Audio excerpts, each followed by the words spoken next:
Bien, pues hoy vamos a considerar algunas de las palabras de Jesucristo que han dado lugar a muchas interpretaciones, debates, diferentes opiniones. Son las que vemos aquí registradas. Mateo 5, 17, en realidad va del 17 al 20. Y Jesucristo dice, entre otras cosas, no malinterpreten la razón por la cual he venido. No vine para abolir la ley de Moisés o los escritos de los profetas. Al contrario, vine para cumplir sus propósitos. Estas palabras de Jesucristo parecen chocar con algunas otras palabras dichas después de la muerte de Jesucristo por sus apóstoles, y han levantado grandes debates a través de la historia desde el principio de la Iglesia. Algunos cristianos entienden que estas palabras muestran con claridad la obligación de todos los cristianos, de todo ser humano, de guardar la ley de Moisés. Y esto hace pues que algunos aún se apeguen a la ley mosaica, celebren las fiestas, guarden los sábados, en fin, intenten cumplir estas leyes tal como se manifiestan en la ley mosaica, tal como se escribieron hace tantos años por Moisés, en el 1500 a.C. aproximadamente. Otros, en cambio, dicen que no, que el cristiano no tiene que cumplir eso, que todo esto ha sido abolido. Sí, vamos a intentar entender estas palabras de Jesucristo y los escritos posteriores, de los apóstoles, para que sepamos qué quiso decir Jesucristo con estas palabras. Comenzamos el análisis.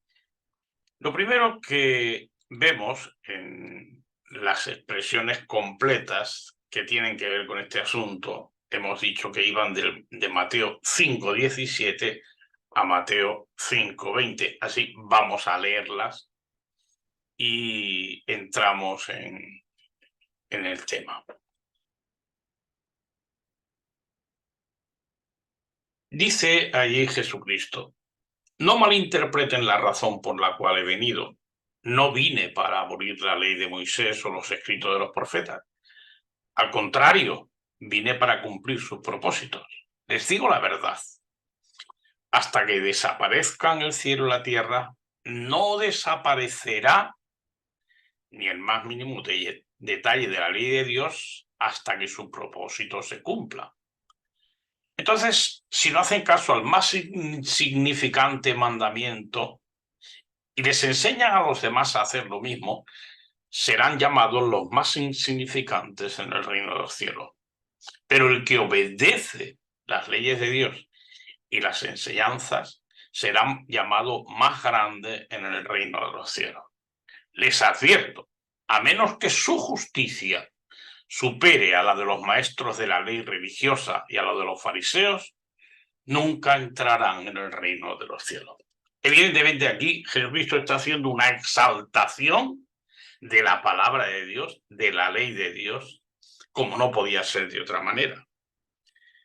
De hecho, Dios es eterno y su ley naturalmente también. Todo lo que él enseña, todo lo que él dice está basado en la justicia, en la verdad, y es también eterno. No venía a borrar de un plumazo todo lo que la Biblia enseña con respecto a la palabra de Dios.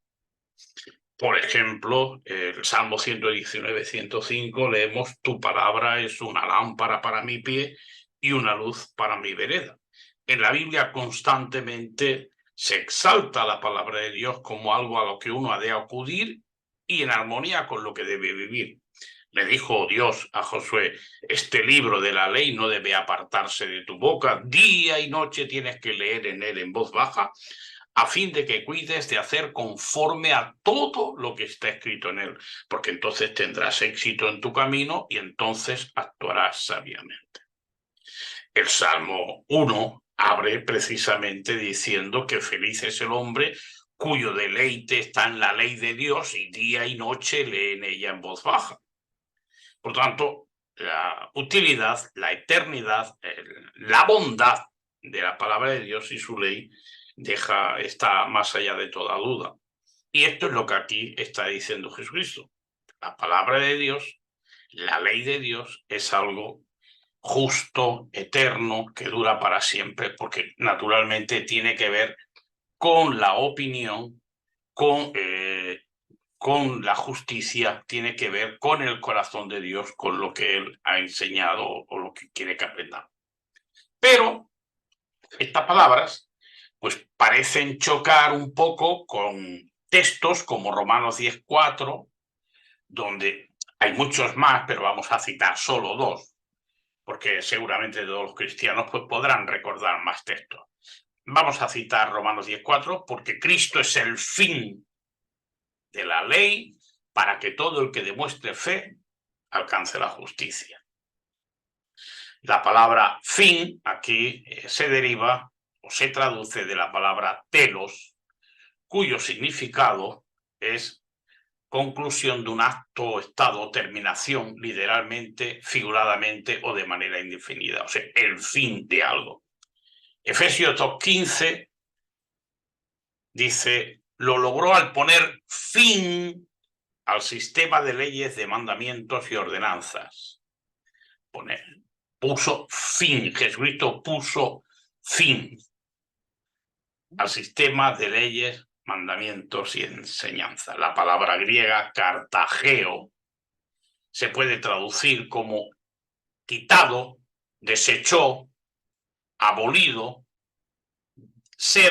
pasar a ser inoperante, abolir, etc. De hecho, la Reina Valera del año 1989 lo traduce y él abolió la ley, y otras muchas traducciones de los mandamientos formulados en ordenanza. Sí, ¿cómo podemos interpretar las palabras de Jesucristo de manera que no estén en conflicto con lo que después se escribió? Esa es la idea. Pues tenemos que decir que, primero, la ley de Dios es eterna, no es abolida. Pero Jesucristo mismo en el Sermón de la Montaña se empeñó o puso el fundamento para darnos cuenta de que la ley de Dios es lo que refleja el corazón de Dios, los pensamientos de Dios y la justicia de Dios, y no la letra. Por eso dice, oyeron ustedes o leyeron ustedes que se dijo tal cosa, pero yo les digo, por poner un ejemplo, cuando dice, ustedes oyeron que se dijo no debes cometer adulterio, pero yo les digo que cualquiera que siga mirando a una mujer a fin de tener una pasión por ella ya ha cometido adulterio en su corazón. O oyeron ustedes que se dijo debes amar, ¿no? Y yo les digo que cualquiera que siga odiando a su hermano ya ha cometido asesinato. Entonces, la ley de Dios registrada en letras, las letras siempre son insuficientes para mostrar todo el esplendor o todo el contenido del espíritu y los pensamientos que hay detrás de Dios, hay que entenderlas bien. Por otra parte, también hay de las 613 leyes que se dieron a Moisés, hay que comprender, no es difícil entender que muchísimas de ellas tuvieron que ver y se adaptaron a las circunstancias, que son leyes perfectamente justas, pero que jamás habrían tenido contenido si no hubiese ocurrido el episodio de Edén. Por ejemplo, lo que tiene que ver con la poligamia, lo que tiene que ver con el divorcio y otras muchas leyes, lo que tiene que ver con los sacrificios, que jamás habría habido ningún sacrificio si no hubiese habido el pecado, etcétera, etcétera, etcétera. Entonces, tenemos que interpretar esto como debe entenderse. Sí, la ley, la palabra, la justicia de Dios es eterna y por tanto la justicia de Dios va a permanecer para siempre.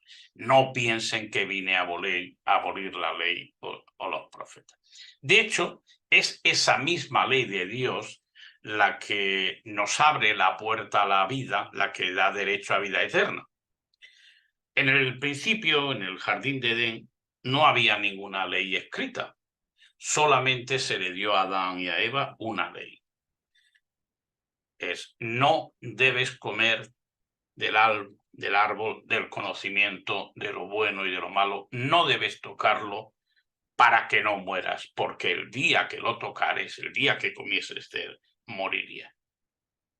Ese árbol de la ley del conocimiento de lo bueno y lo malo, es el árbol de la ley, porque esa es la ley de Dios, el derecho que tenía Dios de decidir qué era lo bueno, qué era lo malo. Ese simbolizaba la autoridad divina y mostraba a la humanidad que en el futuro, tal como iría desarrollándose la sociedad humana, se irían presentando circunstancias en las que Dios determinaría qué era bueno y qué era malo. También significaba el largo trayecto que ocurriría desde la creación del hombre, en perfección, pero con falta de sabiduría y conocimiento todavía, madurez y experiencia, tendrían que ir adquiriendo el corazón de Dios, la mente de Dios, mediante la relación que tendrían con Dios. Irían aprendiendo a pensar como Dios y llegaría el día en que el hombre sería completamente justo, habría copiado exactamente todos los pensamientos de Dios y, por tanto, no hacía falta tanto mandamiento, sino que éste se iría adaptando. Evidentemente, la historia muestra que esta ley dada a Moisés era la primera vez que se daba, no existía. Por ejemplo, después del diluvio, Dios estableció algunas cosas nuevas, como que el hombre podía comer carne y como que también, si un hombre mataba a otro hombre, podía o debería ser ejecutado por el hombre. Cosa que no ocurrió en el jardín de Edén. Cuando Caín mató a Abel, no había ley escrita, Dios no había dado la ley sobre qué se debía hacer con un asesino. Evidentemente, la posibilidad de que hubiese un asesino en medio del mundo que Dios creó en el Edén, en el mundo de la perfección, no existía. Por tanto, el primer asesinato que se cometió, pues Dios tuvo que dar una decisión, y en aquel momento su decisión, por las circunstancias que solo él conoce, no fue la muerte de Caín, sino otra decisión diferente. Así, esto nos muestra con claridad que era el árbol del conocimiento de lo bueno y lo malo lo que en aquel momento era la ley, y que cualquiera que no obedeciese esa ley moriría. Eso luego se incorporó, aunque ya Dios lo dijo de palabra, se incorporó con estas palabras que podemos encontrar en Levítico 18:5. Tienen que obedecer mis estatutos y mis decisiones judiciales. El que lo haga vivirá gracias a ellos. O Romanos 10:5, donde cita, hablando de la justicia que se alcanza por la ley, Moisés escribe: el hombre que hace estas cosas vivirá gracias a ellas. Sí, la vida dependía de la obediencia a la ley de Dios. Esto es algo a tener muy en cuenta, es algo a meditar, porque como vemos, en lo que a ley se refiere, el que cumple la ley tiene derecho a continuar vivo. El que no cumple la ley debe morir. Con razón dice el apóstol Pablo en Romanos que el salario que el pecado paga es muerte. El salario que el pecado paga es muerte. Romanos 5:2 dice: cuando Adán pecó, el pecado entró en el mundo, el pecado de Adán introdujo la muerte, de modo que la muerte se extendió a todos porque todos pecaron. Romanos 6:23, pues la paga que deja el pecado es la muerte. Sí, es esa misma ley de Dios ya dictada en el jardín de Edén, el día que comas, el día que me desobedezcas, el día que no obedezcas mi mandamiento es que no comas, ese día morirás. Esto no puede ser abolido. Pero ocurrió una paradoja, ocurrió algo extraordinario en la humanidad y Dios tuvo que tomar una decisión. Este algo extraordinario era que el hombre al pecar dejó de tener la capacidad de obedecer la ley. Y todos los hijos de Adán, como consecuencia de ello, estaban condenados a muerte, como la evidencia así lo muestra, ¿verdad?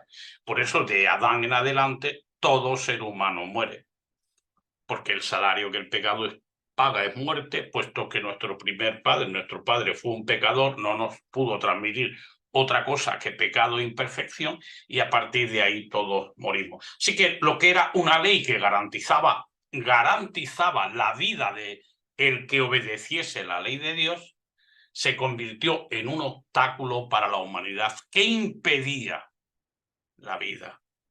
Sí, el árbol, que era lo que simbolizaba la ley de Dios, se convirtió en muerte para nosotros. Se convirtió en esa espada que impedía el acceso al árbol de la vida. El pecado y ha impedido que el hombre pueda aspirar a tener vida. La ley siempre es la consecuencia o la que nos causa la muerte. ¿Y cómo Dios lidió con este asunto? Porque por su amor a la humanidad quería salvarlo. Porque tanto amó Dios al mundo que entregó a su Hijo para que todo el que ejerza fe en él no sea destruido, sino que tenga la vida eterna. Pues muy bien, no aboliendo la ley, porque la ley es la garantía de la paz, de la justicia, no aboliendo la ley, sino librando a los humanos de la obligación de obedecer la ley, librando a los humanos de la obligación de obedecer la ley. Esa fue la manera que Dios encontró. De hecho, podemos hallar en el capítulo 3 de la carta a los romanos, pues animo a todos a que lo puedan leer, porque creo que ahí ya toda duda que pudiéramos tener queda completamente difuminada, queda completamente resuelta, ¿verdad? Ya que explica con claridad el apóstol Pablo, explica con claridad este asunto. Toda la carta a los romanos, de hecho, es uno de los escritos teológicos que a mi juicio es más profundo y que debe ser bien entendido por los cristianos, pues habla acerca de cómo por medio de la ley, cómo el pecado entró, cómo Dios nos ha redimido, etcétera, etcétera. A partir del versículo 9 especialmente dice, revela la situación de la humanidad. Toda la humanidad ha pecado, todos se han desviado. La ley resulta ser una maldición para nosotros, etcétera, etcétera.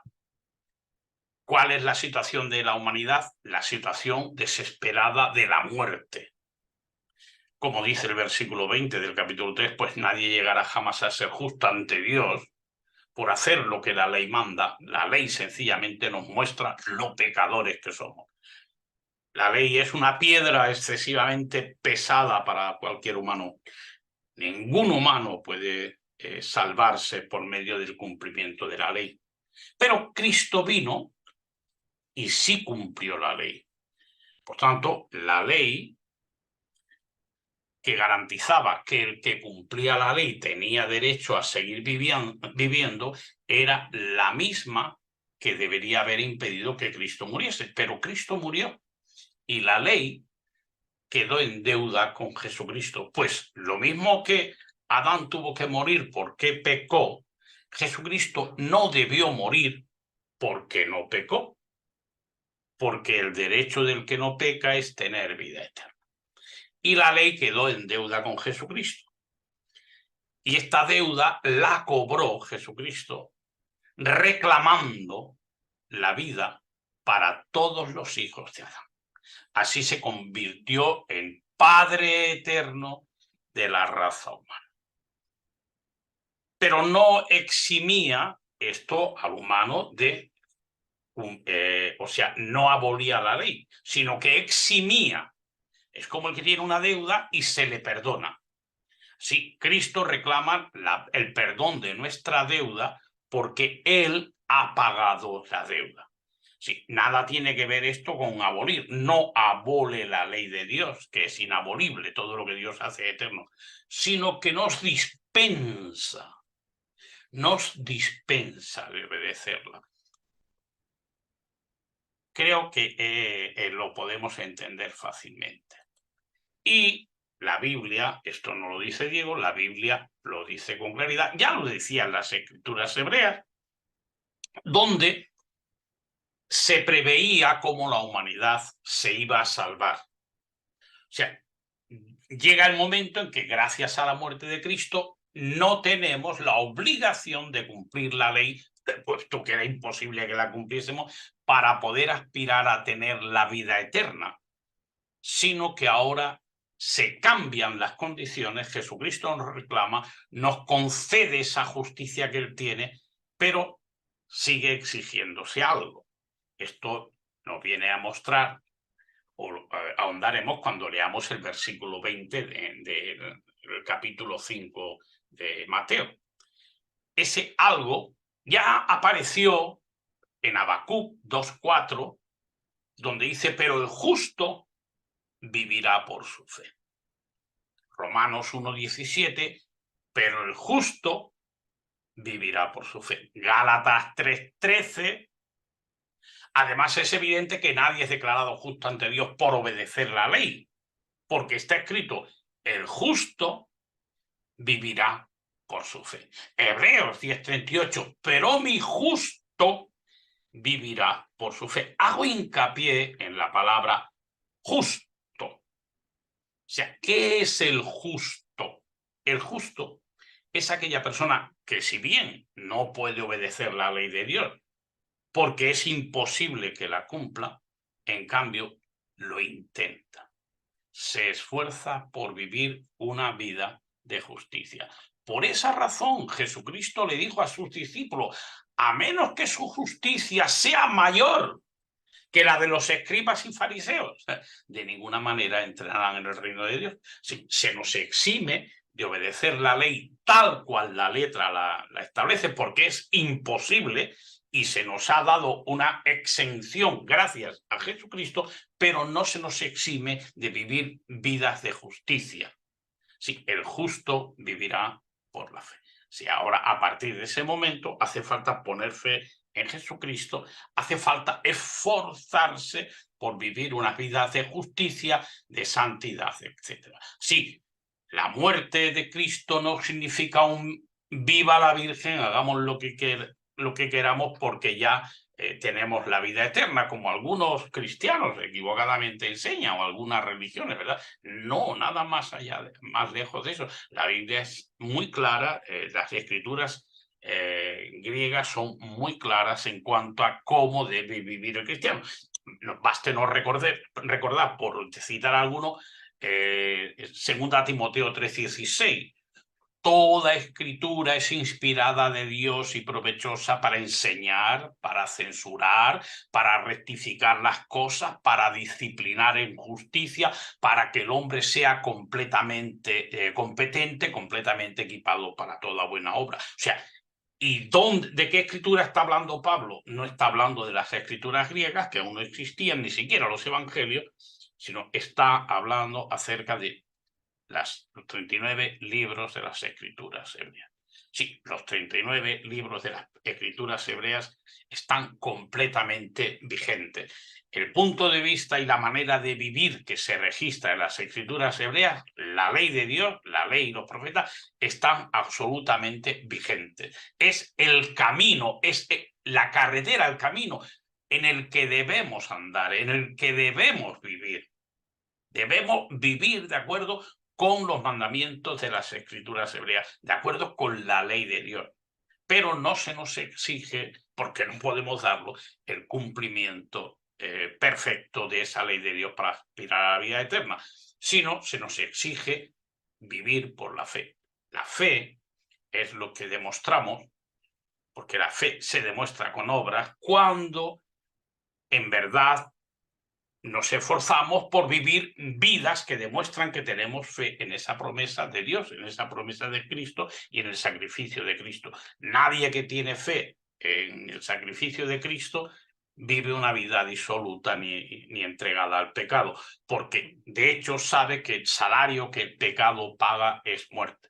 Y entonces el cristiano se esfuerza por vivir una vida de justicia, una vida de santidad. Por eso tantas veces las Escrituras dicen: el justo vivirá por la fe. Sí, hemos sido eximidos de obedecer toda la ley, y por otra parte también se nos ha enseñado algunos aspectos de la ley que debemos entender. Por ejemplo, la ley del sábado. ¿Es necesario guardar un día semanal de manera meticulosa para ser justos? No.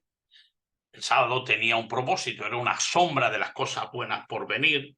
El sábado señalaba a un descanso, al descanso que Dios va a dar a la humanidad del pecado y la muerte. El sábado señalaba directamente al día de Cristo, al reinado de 1000 años de Jesucristo, que es por así decirlo, la Biblia lo presenta con claridad.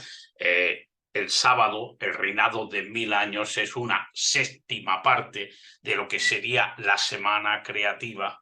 Hablamos, no estamos queriendo ajustarnos ni a fechas de 1000 años, ni a fechas de 24 horas, no, es un simbolismo, ¿verdad? Entonces, el reinado de Cristo simboliza ese sábado en el que la humanidad descansa de su duro trabajo del pecado y entra en un día dedicado a Dios, a la santidad, a la edificación espiritual. De hecho, eso será el reino de Dios. Por eso el apóstol Pablo habla acerca de que nadie lo juzgue con respecto a un sábado, un día de una fiesta, o en Romanos cuando dice unos días, unas personas consideran un día como todos los demás, otros lo consideran como algo especial, que cada uno haga así como entienda, pero que lo haga para Dios.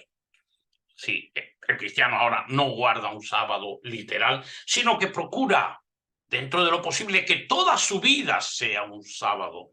¿En qué sentido? En el sentido de que no dedica un día de la semana a Dios, sino que dedica todo lo que puede a Dios, todo lo que puede edificarse espiritualmente, etc. Por tanto, vemos que la ley tiene un trasfondo espiritual que se debe entender y se irá entendiendo con el paso de los años, y dentro de muchos años la entenderemos mejor. Pero ciñéndonos a lo que estamos considerando hoy, la idea es: ¿qué quiso decir Jesucristo? Pues muy bien, Jesucristo quiso decir que la palabra de Dios es eterna, la ley de Dios es perfecta y que la ley de Dios no es abolida. Pero por otra parte, las escrituras cristianas y el sacrificio de Cristo nos muestran que nosotros hemos sido dispensados, no que la ley ha sido abolida, sino que hemos sido justificados como si obedeciésemos la ley por fe, porque Cristo ha pagado el precio. Pero nosotros debemos hacer nuestra parte. Así que de esta manera sencilla, entendemos lo que Jesucristo quiso decir cuando dijo: no malinterpreten la razón por la cual he venido, no vine a abolir la ley de Moisés o los escritos de los profetas, al contrario, vine a cumplirlo. Muy bien, pues espero que os haya gustado y a ver si entre todo vamos meditando un poco.